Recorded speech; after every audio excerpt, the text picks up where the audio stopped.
Hello दोस्तों, मैं चंदन मौर्य आपका स्वागत करता हूं हमारे यूट्यूब चैनल में। आज मैंने नंबर सिस्टम का पार्ट 10 आया है। आई होप आप लोग अपनी पढ़ाई को जारी रख रहे होंगे, कर रहे होंगे। तो इसी में हमने इसमें क्या लाया है, कुछ इंपॉर्टेंट क्वेश्चन मतलब पीवाईबी क्वेश्चंस है, पीवाईक्यू मतलब कि प्रीवियस ईयर में आए हुए क्वेश्चंस का भी हम यहाँ पे डिस्कस कर रहे हैं कि किस प्रकार का क्वेश्चन आया हुआ था। और भी कुछ इसमें इंपॉर्टेंट क्वेश्चन को हमने इंक्लूड किया है कि जो कि आने वाले एग्जामों में आ सकता है। तो आइए स्टार्ट करते हैं। जैसा कि आपके सामने पहला क्वेश्चन दिख रहा है, क्या है कि हमारे पास दिया है अलग-अलग संख्या, क्या 3 है, 5 है, 0 है, 6 है, का प्रयोग करके 4 अंकों की सबसे छोटी संख्या कौन सी होगी बताना है। जैसा कि आप यहाँ पे देख रहे हैं, आरआरबी एनटीपीसी में 8/2/2021 में आया हुआ क्वेश्चन से। तो वीडियो के अंत तक जरूर बने रहिएगा, जिससे आपको अलग-अलग प्रकार के क्वेश्चन किस प्रकार का आया हुआ है आप उसको देख पाएँ, समझ पाएँ और अपनी यह तैयारी को कर सकें। तो सबसे पहले हम क्या कर रहे हैं, 4 अंकों की छोटी संख्या बताना है। तो कभी भी हमारे पास संख्याएँ अलग-अलग दी हुई होती हैं। छोटी संख्या बताना होता है तो हम उसी नंबर्स को छोटे से बड़े की तरफ राइट करते हैं। लेकिन उसी केस में यदि हमारा जीरो आ जाता है तो जीरो को हम सेकंड प्लेस पे रखते हैं। तो जीरो के अलावा जो संख्या होगा वो छोटा होगा, मतलब ये 3 होगा। तो सबसे पहले हम 3 लिखेंगे, सेकंड प्लेस पे जीरो रखेंगे, फिर उसके बाद बचा 5, फिर उसके बाद 6 होगा। मतलब इससे हमारा जो छोटी संख्या बनेगी 3056 होगा, जो कि ऑप्शन नंबर हमें सी में दिख रहा है। अगर वहीं पे बड़ी पूछता, तो बड़ी यदि पूछता है तो हम क्या करते हैं, सबसे बड़े संख्या को पहला लिखते हैं, फिर उसके बाद जो रहेगा उसको लिखेंगे, फिर उसके बाद लिखेंगे और लास्ट में हम इसको लिखते हैं। यहाँ पे छोटी पूछा है तो हमारा ये ऑप्शन, अगर बड़ी पूछता तो ये आंसर हमारा होता। तो कितना आसान सवाल था ये। दूसरा क्वेश्चन की तरफ चल रहे हैं।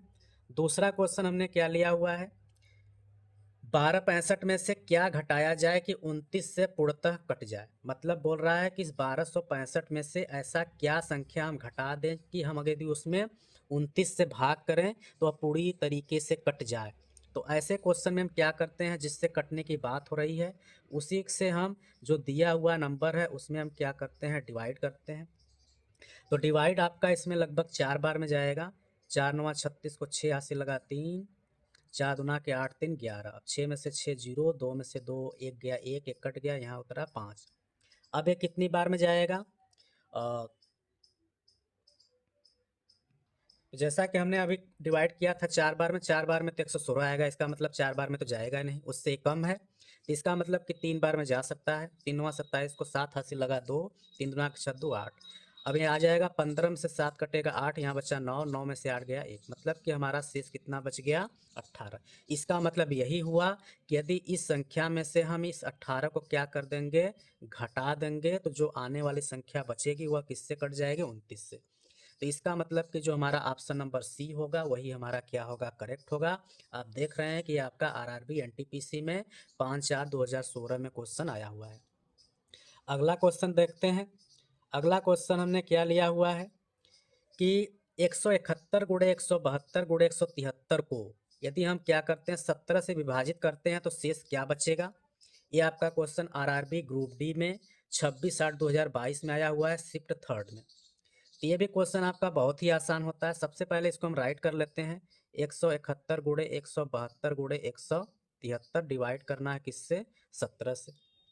अब हम क्या करते हैं इसमें कि ये सब सारी संख्याएं हमारा क्या है, क्रमशः है। तो इसको हम ऐसे भी लिख सकते हैं कि 170 प्लस 1, दूसरे संख्या को 170 प्लस 2, तीसरे संख्या को 170 प्लस 3 लिख सकता हूँ, और नीचे हमारा क्या रहेगा, 17 ही रहेगा। अब ये जो पहला पार्ट है वो तो हमारा क्या हो जाएगा, 17 से पूरी बार कट जाएगा। अगर इसका इसमें हम डिवाइड करेंगे तो ये तो कट गया, बचा 1, तो यहाँ मतलब 1 बचा। इसमें कट जाएगा, बचेगा ये 2, इसमें ये कट जाएगा, बचेगा ये 3। मतलब कि ये वाला पार्ट कट गया 17 से, बचा जो उसको हमने लिख लिया। अब गुणा कर देते हैं, 3 दूना के 6, 6 कम 6। इसका मतलब क्या हुआ कि इसमें यदि हम डिवाइड करेंगे तो जो शेष बचेगा वह कितना बचेगा, 6 बचेगा। तो इसी तरीके का क्वेश्चन हमने कितना आसान तरीके से किया। ऐसे हम क्वेश्चन लाते रहते हैं अलग अलग चैप्टर से। तो हमारे चैनल के साथ जुड़े रहिएगा, वीडियो के अंत तक जरूर बने रहिए। अभी हम और भी क्वेश्चन डिस्कस करने वाले हैं। तो जैसा कि आगे क्वेश्चन है, इंपॉर्टेंट क्वेश्चन है कि तीन तीन 1/2 में कितने आधे हैं। ऐसे भी क्वेश्चन आ जाते हैं, इसी वजह से हमने लिया हुआ है। तो सबसे पहले जो मिक्स वाला नंबर है इसको हम क्या करते हैं, चेंज कर देते हैं। तो 2 3 6 7, मतलब कि हमारा 7/2 है। अब इसमें पूछा है कितने आधे हैं, कितने आधे निकालने के लिए हमको क्या करना पड़ता है, डिवाइड करना पड़ता है। आधे आधे का मतलब होता है 1/2, तो किसका डिवाइड करेंगे, 1/2 का।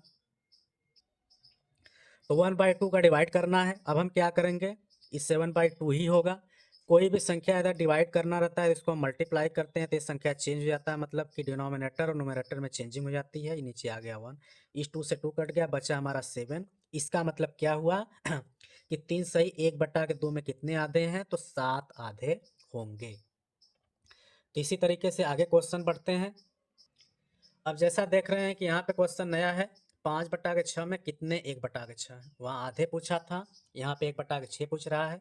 तो हम यहाँ पे क्या करेंगे, सबसे पहले हम 5/6 लिखते हैं। कितने के लिए हम डिवाइड करेंगे, किसका करेंगे, 1/6 का।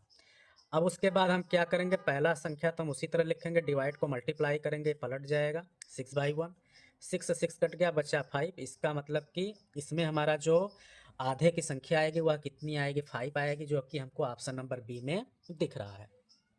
अगला क्वेश्चन देखते हैं। अगला क्वेश्चन में हमने क्या लिया हुआ है कि 4 सही 1/4 में कितने 1/4 हैं। तो सबसे पहले इसको चेंज करेंगे, 4 4 जा 16, 117/4। अब इसमें कितने निकालने हैं, तो डिवाइड करेंगे, किसका निकालेंगे, डिवाइड करेंगे 1/4 का। अब इस 17/4 डिवाइड को मल्टीप्लाई करेंगे तो 4/1, 4 4 कट गया, बचा 17। इसका मतलब क्या हुआ कि इसमें हमारा कितने 1/4 है, 17 है, जो कि ऑप्शन नंबर बी में दिख रहा है। तो ये हमारा करेक्ट हो जाएगा। अगला क्वेश्चन देखते हैं। अगला क्वेश्चन जैसा कि आप देख पा रहे हैं कि यदि 64 84 y6 8 से विभाज्य है तो y का मान बताएं। मतलब कि ये जो संख्या है ये 8 से क्या है, विभाज्य है। लेकिन अब यहाँ पे एक वैल्यू y जो कि अननोन है, इसकी वैल्यू हम ऐसा क्या रख दें कि वह 8 से विभाज्य हो जाए। अब हमें क्या पता है कि कोई संख्या जो 8 से विभाज्य तब होता है जब उसके लास्ट का जो 3 अंक होता है कट जाता है। तो कट जाता है तो इसका मतलब कि अब हम क्या करते हैं, हम लास्ट का 3 डिजिट लेते हैं, जैसे 4 है, y है, 6 है। अब इसमें हमें डिवाइड करना है 8 का। तो यहाँ पे हम ऑप्शन से ही चेक करना स्टार्ट करते हैं। तो ऑप्शन जैसे हम पहले मान लेते हैं 3 रखते हैं, तो ये हमारा हो जाएगा 436/8। अब इसमें यदि हम डिवाइड करेंगे तो यह कितनी बार में कट जाएगा, 8 5 40, बचेगा 3, 8 चौक का 32, मतलब कि 54 बार में कटेगा और प्लस इसमें शेष भी बचेगा। इसका मतलब कि ये ऑप्शन हमारा नहीं होगा। इसके बाद हम चलते हैं 4 पे, 4 4 6 हो जाएगा, डिवाइड करना 8 का। यहाँ पे 8 5 40, 4 बटेगा, वही 8 5 40, क्योंकि 48 ज़्यादा हो जाएगा, इसका मतलब इससे भी नहीं कटेगा। एक रखते हैं, मतलब कि 4 1 6 डिवाइड बाई 8। 8 का भाग 41 में करेंगे, 5 बार में जाएगा, एक शेष बच जाएगा, 16 हो गया, 8 दूना के 16। मतलब कि अब यहाँ पे कटने पे ही पूरी तरीके से कट जा रहा है। इसका मतलब क्या हुआ कि यदि हम y के जगह पे 1 रख देंगे तो यह हमारा जो संख्या होगा वह 8 से पूरी तरीके से विभाज्य होगा। तो ये हमारा ऑप्शन नंबर करेक्ट हो गया। ये देख रहे हैं कि आपका आरआरबी ग्रुप डी में 2/9/2022 में शिफ्ट सेकंड में क्वेश्चन आया हुआ है। इसी तरीके से अगला क्वेश्चन देखते हैं। अगला क्वेश्चन हमने क्या लिया हुआ है, जैसा कि आपके सामने दिख रहा है कि 8.5% साधारण वार्षिक, मतलब कि साधारण वार्षिक ब्याज पर है, इतना रेट है, कितने समय के लिए, 6 वर्षों के लिए है, निवेशित कितना गया है, 2000, तो कितना ब्याज निकलेगा। तो सबसे पहले इसके लिए आपको साधारण ब्याज का फार्मूला पता होना चाहिए। तो साधारण ब्याज का जो फार्मूला होता है वह क्या होता है, P/R/T/100। और P हमारा क्या होता है, मूलधन होता है। तो मतलब कि ये जो 2000 है वो हमारा क्या है, मूलधन है। रेट हमारा दिया है 8.5, समय कितना दिया है 6, नीचे रखेंगे 100। अब हम क्या करेंगे, 2 जीरो से 2 जीरो को काट देते हैं, ठीक। अब यदि इस जीरो से इसमें हम गुणा करेंगे तो इसका दशमलव हट जाएगा, मतलब बचेगा हमारा 2 गुणे 85 गुणे 6, नीचे तो कुछ बचा नहीं। अब इसके बाद यदि हम तीनों संख्या का गुणा करेंगे तो गुणा करने के बाद ही हमारा आ जाएगा 1020, जो कि हमें ऑप्शन नंबर बी में दिख रहा है होगा। ये आपका देख रहे हैं आरआरबी एएलपी एंड टेक्नीशियन में 31/8/2018 शिफ्ट थर्ड में आया हुआ क्वेश्चन है। तो हम ऐसे ही क्वेश्चन लाते रहते हैं, chapter wise important question plus क्या किस टॉपिक के क्वेश्चन आते हैं सारे डिस्कस करते रहते हैं। तो आप हमारे चैनल पे यदि नए हैं तो चैनल को सब्सक्राइब कर लीजिएगा, क्योंकि हम सारे कॉम्पिटिटिव एग्जाम के मैथ के जो सिलेबस है चैप्टर वाइज हम वहाँ पे डिस्कस कर रहे हैं। आप हमारे चैनल के साथ जुड़ करके प्लेलिस्ट में जा करके आप टॉपिक वाइज वहाँ पे देख सकते हैं, अपनी तैयारी को कर सकते हैं। यदि आपके पास कोई ग्रुप है तो उस ग्रुप में भी शेयर करिए, जिससे कि लोगों को ये जानकारी मिले, वो भी अपनी तैयारी को अच्छी तरीके से कर पाएँ। तो मिलेंगे अगले वीडियो में, तब तक के लिए नमस्कार।